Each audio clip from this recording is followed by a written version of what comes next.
everybody, Courtney here today to do a video on 15 things I do not spend money on and 6 things that might surprise you that I do. And so you may hear some noise in the background. I have a very ornery horse over there kicking the gate because she wants to be paid attention to or given some food because she's just that way. So the first thing, I'm going to go through these. I'm going to try to get through them very quick so this isn't such a long video. I can't talk today. Number one is I do not spend money on food delivery services. So things like DoorDash, I won't even pay for pickup for groceries. And I think that that is fine and actually can be good for some people to do the pick up at the store, because there's a fee now, like with Kroger's and things like that. I don't do it just because I have done it 1 or 2 times during the beginning, actually prior to the pandemic. But because I eat such a specific lifestyle, I oftentimes need to go in and choose things because I'm gluten-free, I'm plant-based, so I do not pay for that. Would never do like DoorDash or anything like that. Back in the day, occasionally when I had a bunch of kids at home, I would pay for people to come like bring us pizza or Chinese food if they had their own delivery service and tip on that. And it was worth it to me. Those places usually had free delivery, and so you were just tipping like you would at a restaurant. And I understand that there's certain times where that could be beneficial if you had had surgery and you couldn't drive, or if you weren't able to cook. But for me, that would be very expensive. Plus, we live way out of town. My son is a DoorDash driver, and when he explains to me like the fees and stuff, it just seems extremely expensive to me. Number 2 is cups, like new water bottles and things like that. So all of the ones that I have been given to me over the years, or like maybe we got them, like I honestly think they've all been given to me. Like I asked for, my husband gave me a cup for my birthday years ago, and I've been using it forever. You can find them really cheap at like the Goodwill and places like that, but I just don't get them, or I just use a glass jar, like a mason jar. So I don't buy water bottles. I do give them as gifts sometimes to people. Number 3 is gas station snacks. I never stop for gas station snacks. They're too expensive, and it's just really eats into your health. I don't feel like they're very healthy. I'm sure there are. The exception might be every once in a while when my husband and I are out, we'll get some baked chips and a Coke Zero. That's just like a treat for us when we're out doing like a long drive, but that only happens a couple of times a year. And those aren't good for you either, but it's just something that's a very once in a while treat. Number 4 is apps. I do not have any paid apps on my phone at all. I just don't do paid apps. And I can see that like as a business, I have Canva, but if I had a business, I might pay for an app if it, served my business. Number 5 is plants. I ask for plants for holidays or birthdays or things like that. I do not have a green thumb. I have a brown thumb. Most of my plants have been given to me as gifts. Number 6 is extended warranties. I self-insure. So I have paid for one extended warranty, and it really wasn't worth it. And so I just don't do that. I just keep enough money in the bank to cover those expenses. Number 7 is financial advisor fees. So this is one I wish I had learned earlier, but my 401k IRA was with my ex-husband's job at the college. He worked at a college, so did I, but I didn't have a 401k because I was a adjunct faculty.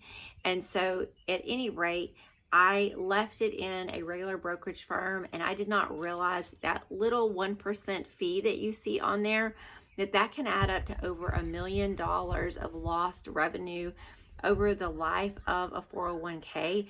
And so when I learned that, and I just noticed like I was putting money into the IRA because I was a 401k. I switched it to an IRA when we divorced, and it just wasn't gaining any steam. Like the market was doing very well during the time that we got divorced, but my IRA was not.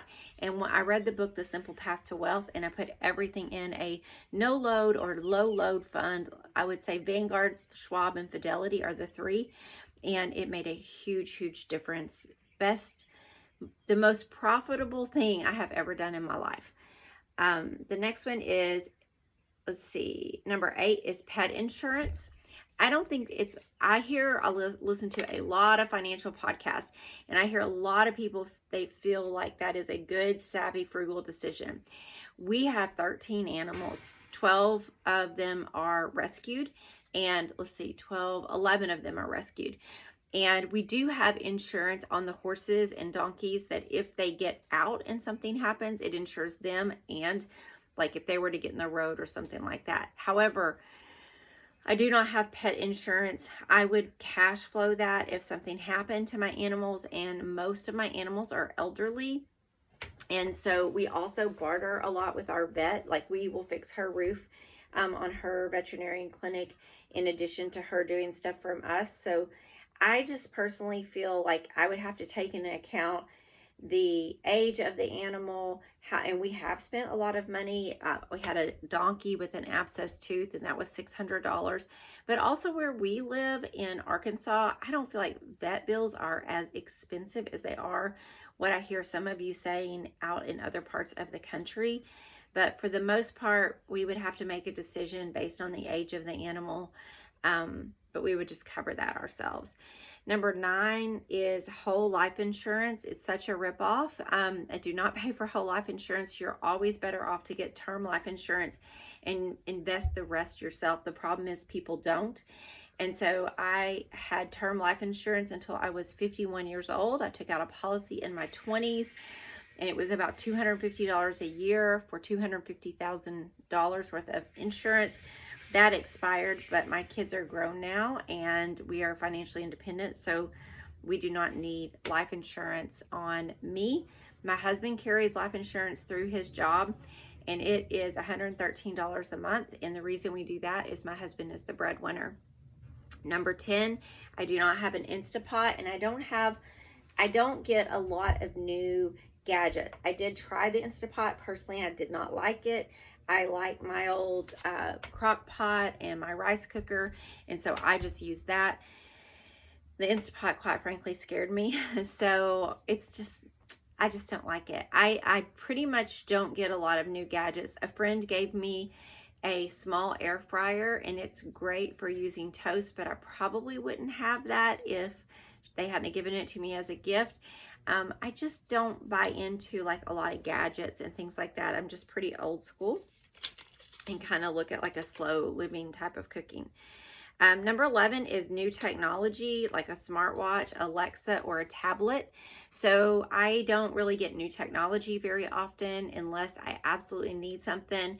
I keep things until they break or they're no longer working, or they're not adaptable, I don't see the need for a tablet. I did have one at my studio because we needed it to keep in the studio for work, and that was 10 years ago. But everything I need to do, I can do on my computer, and I can't remember the kind of computer that I have, but the most expensive one on the market was $500, and it does everything I need. So I don't want the watch because I'm not used to that, and I feel like it would just, when I'm teaching, I get really frustrated sometimes when people are texting on their watch during the middle of class. And I've noticed, like, you go to the doctor's office and the nurses or the doctors will have one, and it seems like it's such a distraction. And I already feel like technology and social media has created that many of us are now ADHD because of technology, and or we have those symptoms anyway. And I just don't want one more thing that's connecting me to the internet all the time. It's already bad enough. When I had an Alexa, I noticed that it's tied to Amazon, that my Amazon account was starting to feed me more and more things it was hearing me say, and it just feels very Big Brother to me. So I limit my technology. And it's one reason I probably never be like a great YouTuber. I don't know how to edit videos very well. I'm not interested in learning because of the time and the technology and buying software and all of that. Number 12 is I don't buy souvenirs when we go on vacation. I take pictures. I just try to focus more on the experience, but I live in a tourist town, and A lot of those shops are just junk shops. I don't think there's anything wrong with it. If you want it, it's just not something that we do anymore. And it's very costly. And if you get a souvenir for one person, you feel the need to get it for all the people. And, you know, you just don't need, people just don't need another shirt that says I went to the beach. I mean, I just don't see the point. So we don't do that. Number 13 is shopping for things I don't need, like makeup, jewelry, and just shopping for fun. I just don't do that. I try to minimize my shopping and my trips to the store. The one thing I do is when I go to the store, I always check the clearance aisle for things that we need or can use or would use.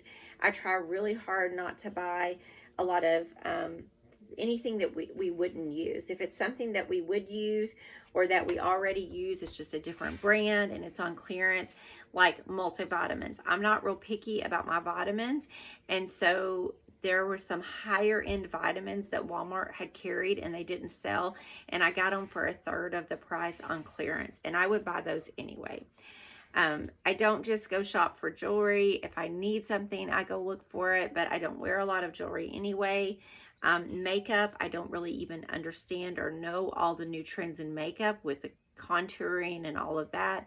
I just pretty much buy the same things and only as needed.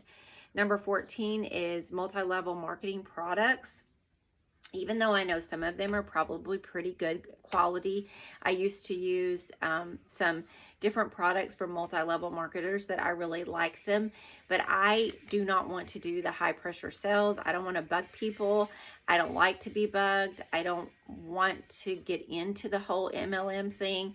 I did get sucked into it when I was young, and it was not a good experience. And I know statistically, most people really lose money in those, and only very few gain financially from that. And I just don't have the energy or the personality for it, so I don't get mixed up with MLM products. Number 15 is home decor and upgrades. Oh, I said 15. I actually have 16. So I don't really shop for home decor unless it's something that I need. Again, for instance, we had a baby shower Sunday for my daughter. I did get a fake plant. I would never buy fake plants, but for the table, I decided to get a fake plant that was very beautiful and looked real, and I am using that in my house now. Most of the things I have in my house, 90% are recycled. If I see something at a flea market and I just fall in love with it, I might buy it or replace something, but I never like go out and shop for home decor. That's not something that I do very often. If I need like new rocking chairs after they've worn out, then I'm going to buy them. But other than that, I don't shop for furniture, home decor, anything like that. And number 16 was coffee. I do not buy coffee out. I do not see the point. I think coffee at home is just as good. I cannot stand buying coffee out. It's so expensive, and I don't find the value that much better. And my kids are really, 3 of my kids are really into coffee and fancy coffees and pour overs and all of that. And quite frankly, I just can't tell the difference. So that is, and it seems like a very big expense to me. So if you find value in that, like that's fine. I just personally don't. So I wanted to talk to you about 6 things that I do find value in, and these may surprise you that we do spend money on. I do have someone clean my house twice a month. I have 5 animals in the house. I'm a pretty clean person. But it is hard for me to get the whole house clean by myself. And I used to clean houses for a living when I was younger, and I really do not enjoy doing it from top to bottom every week, or every other week. So during the times in between, I do it myself, or if she has to go out of town, but I do pay for someone to clean my house. Number 2 is meals out with family. Someone asked the other day, how many times a month do you go out to eat? And I guess this is just really specific because I see in a lot of these financial groups that a lot of people go out to eat a lot more and spend a lot more money than I do eating out. I would say I spend anywhere from $200 to $400 a month eating out. And I know that may surprise people, but that's like, I don't spend money really anywhere else. That is I find a lot of value in that. It's probably closer to $250. And that's because every week I take my son out to eat. Otherwise, it's hard to get that sit down quality time with him. And that is usually somewhere around $40 to $50. Today I took his friend out with us and it was 75 with a tip. So, and that's just a casual restaurant for 3 people. So I think that for me, I find a lot of value in that rather than eating at home, because being a vegan and cooking and taking out for non-vegans, it's really hard. Yesterday my friend came over and I cooked for her, but I'm just so good with spending in every area of my life, and we don't have any debt, no mortgage, no debt. We have older cars, so our car insurance is low. I stay within a budget every month, and I'm really good at sticking to that budget. So the next one that I pay for is yard work. So we don't always pay for yard work, but we live on a 40-acre farm, and the area around the house that has to be mowed is a couple of acres. And so sometimes my husband gets so busy with his job, and my husband can make 10 times a day in his job than what we can make to do the yard, what we pay to do the yard. So paying someone $120 to manicure the yard, my husband can make $1,000 in a day by being on a job doing a roof for somebody. So we look at that as when he doesn't have the time, and we only do that when we have company coming, when we own an Airbnb and we need it manicured, or we have company coming. Otherwise, my husband keeps up with it. Number 4 is professionals to do things like painting, electric, and plumbing. My husband is very handy with building things and fixing wood and things like that. But when it comes to electrical, plumbing, and painting, neither one of us is good at that and would rather not mess with it. So we do YouTube things to see if they're an easy fix, like if there's like the dishwasher breaks or something like that, before we call for help. Like the pilot light went out in our water heater. Like we figured out how to do that ourselves. But for the bigger things, we do call for help, HVAC, stuff like that. We pay professionals. Number 5 was this one. It does get in my craw and it makes me really angry. I've been with the same bank since I was 16. It's changed names several times. I am 52 years old. That's a long time. I was getting paper statements, and my accountant and I still prefer the paper statement, and there's 2 reasons. I have to send that into an auditor every year for insurance because of our business. So on our businesses, I want paper statements. On personal, I don't. We have 3 businesses. Because I send that to the accountant and I have to send a copy, and it's very clunky to have to go back through and save all of that stuff, and I don't have the technical skills to create folders for all of that, and I just like the paper. My brain does better seeing it in black and white. And they started charging a $5 fee from the bank for paper statements. Now that covers all the businesses. I raised hell about it. I got a refund for like 6 months of it, but they just won't waive it. And it irritates me because we keep a lot of money in the bank now with all of those businesses. But that is one thing we do pay for because I find value in it, and printing them out myself. I have an old printer. It's just easier to get them in the mail. Number 6 is I pay for car washes. So I used to go more often, but now I do it once a month. I'm a big believer that it's important to keep your car clean because it helps with the paint. So it helps the paint age well. I've always washed my cars. Something happened with our water pressure out here. I was washing the car at home, but I cannot get enough water pressure to get the car clean.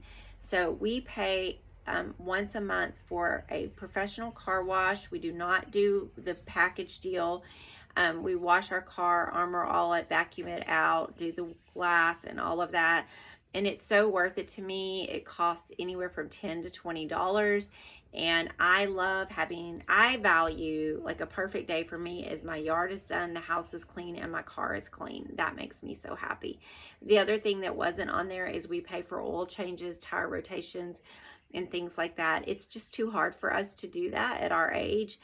And so we pay for that. My husband does also pay for a inexpensive gym membership.